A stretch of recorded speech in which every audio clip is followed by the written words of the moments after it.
আসসালামু আলাইকুম দর্শক, আশা করি সকলে ভালো আছেন। এমএ এগ্রোর পক্ষ থেকে সকলকে শুভেচ্ছা জানাচ্ছি। আমি মোহাম্মদ রাসেল মাহমুদ। তো বর্তমান সময়ে আপনাদের শশা গাছ, তরমুজ গাছ সহ লতা জাতীয় যত ফসল আছে, সকল ফসলে মোটামুটি খুব যন্ত্রণা পোহাইতেছেন থ্রিপসের আক্রমণ নিয়ে। হ্যাঁ, তো এই থ্রিপসের আক্রমণ নিয়ে আজকে কিছু আলোচনা করব। এই যে আমার পিছনে স্ক্রিনে যে ছবিটা দেখতেছেন, এটা হচ্ছে মূলত থ্রিপস পোকা। আহ, আমার পিসির মনিটরে দেখা যাইতেছে। তো থ্রিপস লেখা যদি আপনারা গুগলে বা ইউটিউবে সার্চ দেন, তাহলে সেক্ষেত্রে দেখা যাবে যে অনেক ছবি বা ভিডিও এসব আপনারা পাবেন। তো এই থ্রিপস আপনার গাছে যে ধরনের সমস্যাটা করে, এটা মূলত হচ্ছে আপনার এই গাছের যে একেবারে ডগা আছে, আপনার সাধারণত যেগুলা পরিপক্ক পাতা বা একটু বয়স্ক পাতা, এগুলাতে এরা আক্রমণ করবে না। এরা হচ্ছে আপনার গাছের শশা গাছ, তরমুজ গাছ বা যে কোনো লতা জাতীয় গাছের একেবারে ডগার যে কচি পাতাগুলা একেবারে একটু জটার মতো থাকে। হ্যাঁ, এই কচি পাতায় একেবারে ডগায় আক্রমণ করে। এরা পাতার নিচে বসে বসে এবং ডগার মধ্যে থেকে রস চুষে চুষে খায়। হ্যাঁ, এর ফলে কি হয়, আপনার গাছগুলা একেবারে কুকরি ধরে যায়, খুকরি ধরে যায়। এবং আক্রমণের তীব্রতা বেশি হইলে মোজাইক ভাইরাস হয়ে যায়। যদি থ্রিপস বা ওই পোকাটা ভাইরাস বহন করে থাকে, হ্যাঁ, ভাইরাস হয়ে যায়, এই ধরনের সমস্যা হয়।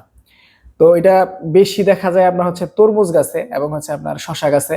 এছাড়াও লতা জাতীয় যে সমস্ত ফসল আছে এগুলাতে দেখা যায়, মরিচেও দেখা যায়।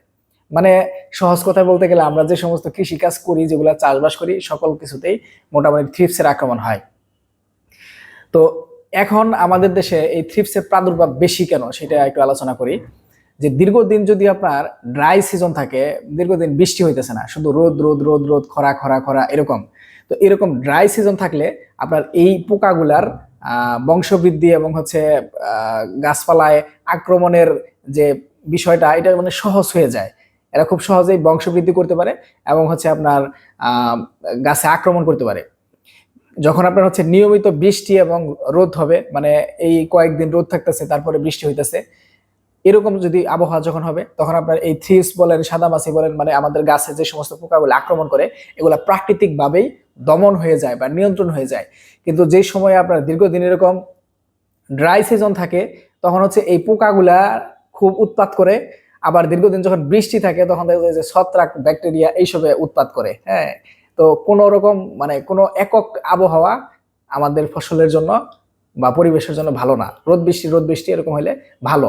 তো যখন হচ্ছে আপনার রোদ বৃষ্টি এরকম হবে, কয়েকদিন পর পর বৃষ্টি হবে, তখন এগুলো প্রাকৃতিকভাবে অনেক কমে যাবে। তারপরে যদি আক্রমণ দেখা যায়, সেক্ষেত্রে হালকা স্প্রে করলেই দমন হয়। কিন্তু এই সময়টাতে আপনার হচ্ছে এই দীর্ঘদিনের ড্রাই সিজনে এখন হচ্ছে এই থ্রিপস দমন করার জন্য যে সমস্ত ঔষধগুলো আছে, এগুলো দিয়েও অনেকে দমন করতে পারতেছেন না। হ্যাঁ, কি কি ওষুধ আছে, ওষুধের বিষয়ে আমরা হচ্ছে অনলাইনে সরাসরি পরামর্শ দিই না। এটার জন্য আমাদের যারা কৃষক আছেন, শুধু আমাদের যারা কৃষক আছেন, আমরা তাদেরকে আমাদের হোয়াটসঅ্যাপে পরামর্শ দিই এবং কি ফোনেও পরামর্শ দিই। এখন অনেকে বলতে পারেন, ভাই শুধু আপনাদের কৃষকদের পরামর্শ দিবেন আর বাকিদের দিবেন না। না ভাই, এটা আমাদের পক্ষে সম্ভব না। আমরা অনেক ছোট্ট একটা প্রতিষ্ঠান। হ্যাঁ, বাংলাদেশে লাখ লাখ কৃষক আছে, সবাইকে নিয়ে আমাদের পক্ষে কাজ করা সম্ভব না।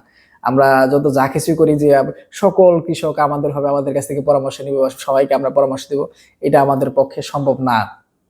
আমাদের ওই অল্প সংখ্যক কৃষক নিয়ে কাজ করতে হবে। অল্প সংখ্যক বলতে আমাদের সাধ্যে যতটুকু ইয়া হয়। তো সেটা যেটা বলতেছিলাম, যে যারা হচ্ছে আমাদের কৃষক আছেন, তারা হচ্ছে আমাদের সাথে হোয়াটসঅ্যাপ থেকে অথবা আমাদের নাম্বারে ফোন দিয়ে সরাসরি আমাদের কাছ থেকে পরামর্শ নেবেন। আর এই থ্রিপস দমনের জন্য কিছু কার্যকরী ঔষধ আছে। যারা আমাদের কৃষক আছেন তাদেরকে আমরা এগুলা পরামর্শ দিই যে আপনারা এটা এটা প্রয়োগ করেন, প্রয়োগ করলে এগুলার উৎপাত কমে। হ্যাঁ, তো হচ্ছে আহ যে বিষয়টা আপনাদেরকে বললাম, যে আপনারা ভুল কোথায় করেন।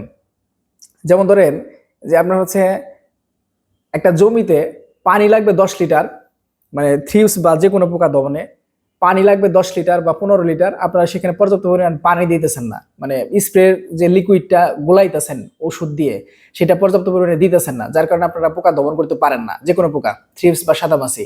হ্যাঁ, আবার ধরেন যে আপনার হচ্ছে পোকার রেজিস্ট্যান্স তৈরি হয়ে গেছে।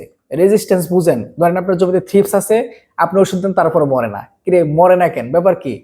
ব্যবহার হচ্ছে এইটা যে আপনি একটা পোকাকে যে পরিমাণে ওষুধ দিলে মরতো বা যে পরিমাণে ওষুধ দিলে পোকাটা খাইয়া মারা যাইতো, আপনি ওই পরিমাণে না দিয়া দিচ্ছেন কম পরিমাণে। তখন পোকা ওই পরিমাণে খাইয়া তার শরীরের মধ্যে ওই পোকা ওই ওষুধ প্রতিরোধী একটা বিষয় তৈরি করে ফেলছে, যার ফলে ওই ওষুধ দিয়ে আর ওই পোকা মরে না। তখন কি করতে হয়, এরকম অনেকেই আছেন যারা হচ্ছে ওই যে কম স্প্রে করছেন অথবা কার্যকরী ওষুধ যেটা না দিয়া তার থেকে কম পাওয়ারের ওষুধ দিচ্ছেন, যার ফলে আপনার জমির পোকার রেজিস্ট্যান্স তৈরি হয়ে গেছে, এখন আর ওই কম পাওয়ারের ওষুধে কাজ করে না।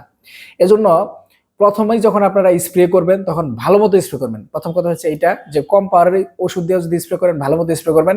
আর যদি সেটা না যায় তাহলে বেশি পাওয়ারের যেটা দিলে, যেটার আর কোনো বিকল্প নাই বা সর্বোচ্চ লেভেলের ওষুধ যেটা আছে সেটা স্প্রে করবেন, তাহলে হচ্ছে এই রেজিস্ট্যান্স তৈরি হবে না। হ্যাঁ, এই এই বিষয়টা মাথায় রাখতে হবে। আর যে বিষয়টা, অনেকের জমিতেই মানে সাদা মাছি পুরাপুরি দমন করতে পারেন না বা সাদা মাছি পুরাপুরি যায় না। আলোচনা মনে হয় অন্যদিকে চলে যেতেছে, যাই হোক করে নিয়ে আলোচনা না করি, থ্রিপসের মধ্যেই থাকি। তো থ্রিপসের জীবন চক্রের একটা পর্যায়ে দেখা যায় যে থ্রিপস গুলা মাটির মধ্যেও থাকে আবার গাছের মধ্যেও থাকে। হ্যাঁ, মাটির মধ্যে এদের বংশ জীবন ধারার একটা পর্যায়ে এরা মাটির মধ্যে বসবাস করে। সুতরাং আপনি ওই শুধুমাত্র জমি গাছে স্প্রে করলে জমি থেকে একেবারে থ্রিপস নির্মূল নাও হইতে পারে, সেজন্য দেখা যায় যে মাটির মধ্যে ওষুধ দিতে হয়। হ্যাঁ, মাটির মধ্যে ওষুধ দিতে হয়। আর যদি মাটিতে ওষুধ দেওয়া থাকে সেক্ষেত্রে সাধারণত এই ধরনের ঘটনা ঘটে না যে বারবার ফিরে আসতেছে থ্রিপস। আর আপনারা একটা বিষয়ের অপেক্ষায় থাকবেন, যখন যখন বৃষ্টি কবে হয়, বৃষ্টি হলে দেখবেন যেগুলো এমনিতে কমে যাবে। আর আমাদের যারা কৃষক আছে তাদের জন্য আমাদের পরামর্শ সেবা সবসময় চালু আছে, নিয়মিত পরামর্শ নেবেন, পরিচর্যা করবেন। আশা করি থ্রিপস নিয়ে আপনাদের কোনো সমস্যা হবে না ইনশাল্লাহ। ভালো থাকবেন সবাই, আসসালামু আলাইকুম, আল্লাহ হাফেজ।